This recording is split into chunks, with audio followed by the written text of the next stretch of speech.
প্রণবেশ, আজকের আবহাওয়া কেমন দেখছেন? আর এই বৃষ্টির সময় তো পাহাড় ধসের সংখ্যা বেড়ে যায়, প্রশাসন কি বলছে এই বিষয়ে জানাবেন।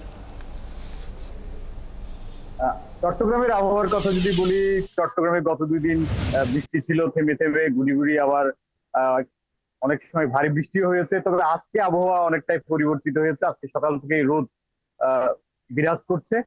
আর চট্টগ্রামে যেহেতু অনেক শহরের মধ্যে অনেক পাহাড় রয়েছে, আশপাশে পাহাড় রয়েছে, সেই পাহাড় থেকে মানুষদেরকে সরে যাওয়ার জন্য নিরাপদে যাতে সরে যায়, এবং পাহাড়ের পাদদেশে বিশেষ করে অনেকগুলো পাহাড় কেটে বসতি স্থাপন করা হয়েছে, সেই পাহাড়ের পাদদেশ থেকে যাতে মানুষ সরে যায় সেই জন্য জেলা প্রশাসন এবং চট্টগ্রাম সিটি কর্পোরেশনের পক্ষ থেকে মাইকিং করা হয়েছে বিভিন্ন জায়গায় পাহাড়ি এলাকাগুলোতে।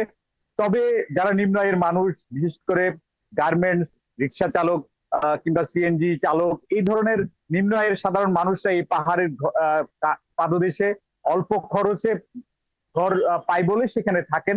তো এই জেলা প্রশাসন কিংবা সিটি কর্পোরেশনের পক্ষ থেকে মাইকিং করা হলেও তারা তাদের যে স্বল্প পুঁজি নিয়ে, স্বল্প সম্পদ নিয়ে এই বাসাগুলো থাকেন, সেখান থেকে তারা সরে যেতে চান না। এইবারও আমরা দেখেছি কোনো মানুষই আসলে আশপাশের স্কুল কিংবা অন্যান্য স্থাপনায় যাওয়ার কথা বলা হলো, সেখানে তাদেরকে যেতে আমরা দেখিনি। এবং তারা যথারীতি সেই ঝুঁকিপূর্ণ বসতিগুলোতে বাস করছে। চট্টগ্রামের যে পাহাড়গুলো রয়েছে সেখানে মোট 1800 ফ্যামিলি বাস করেন। এটি হচ্ছে চট্টগ্রাম জেলা প্রশাসনের হিসেব অনুযায়ী, কিন্তু আসলে এখানে যে পাহাড়গুলো রয়েছে সেখানে লক্ষাধিক মানুষ বাস করেন বলে যারা পরিবেশ কর্মী তাদের মতামত।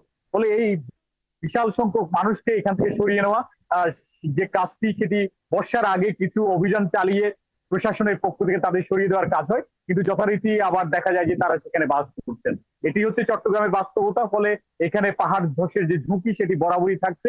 এবারও বর্ষা যেহেতু চলছে এবং সামনে আরো বৃষ্টিপাত হবে, ফলে পাহাড় ধসের সংখ্যা সেটি থেকেই যাচ্ছে।